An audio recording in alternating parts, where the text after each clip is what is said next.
A democracia ou a demagogia? Quando inaugurei minha coluna política no site www.panelaspernambuco.com em junho de 2014, optei pelo tema política, para você não ser um idiota.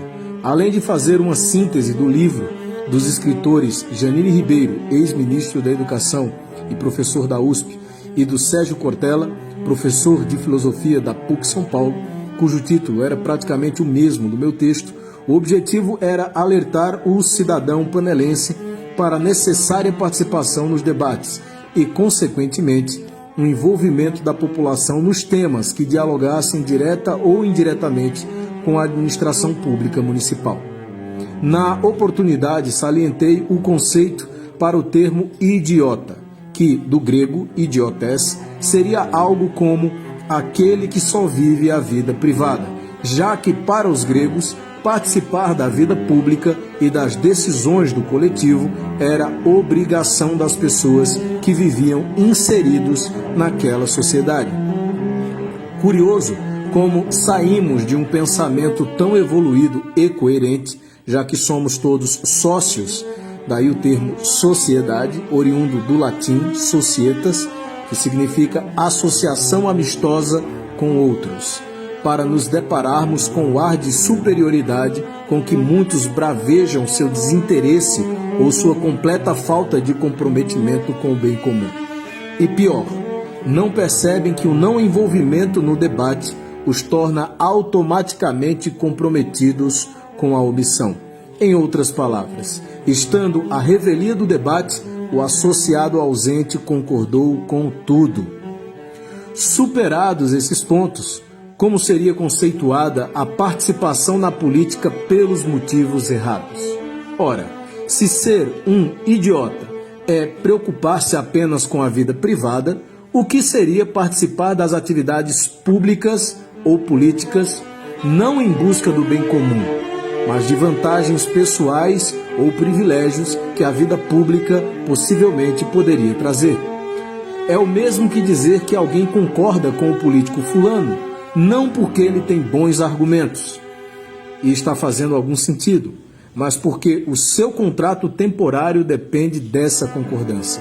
Portanto, estaríamos falando de uma forma desvirtuada de participação, onde a distorção dos princípios básicos teriam efeitos contrários do ideal da busca pelo bem comum.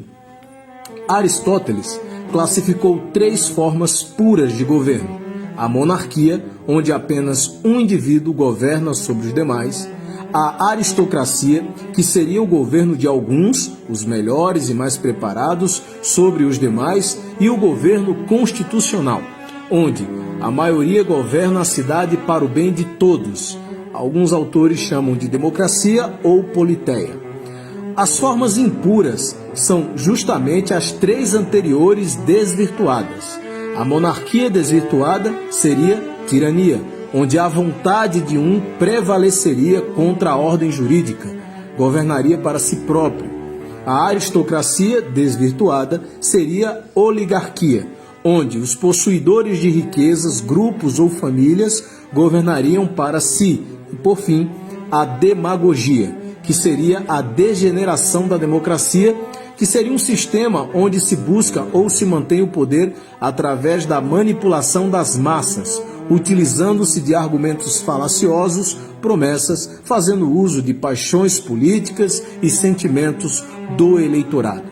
O mercado da compra e da venda de consciências, normalmente atribuídas à política de coalizão, onde existem acordos espúrios entre o executivo e seus fiscais, o legislativo, unindo-se para conseguirem objetivos específicos, seja apoio político, por exemplo, para fins muitas vezes antidemocráticos, ou melhor, demagogos, são estruturas antigas da subpolítica e da nefasta busca do poder pelo poder, do dinheiro pelo dinheiro, onde o bem comum é uma carta fora do jogo e o povo não vê os dados viciados na roleta dos anos eleitorais.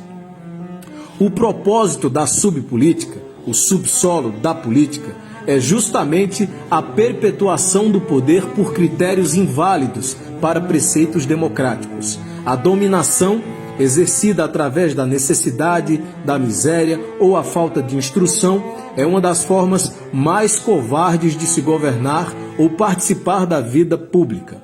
Alimentar a desigualdade para se alimentar dela é assumir a condição de parasita social, sugador daquilo que é considerado mais sagrado, o direito à vida, à liberdade e à justiça. Afinal, Adam Smith já sabia que a riqueza de uma nação é aferida pela riqueza do seu povo, não pela riqueza dos seus políticos. Pelo que se nota na subpolítica panelense, somos cidadãos do século XX, vivendo no século XXI, mais perdidos politicamente que os cidadãos do século XVIII. Pierre Logan.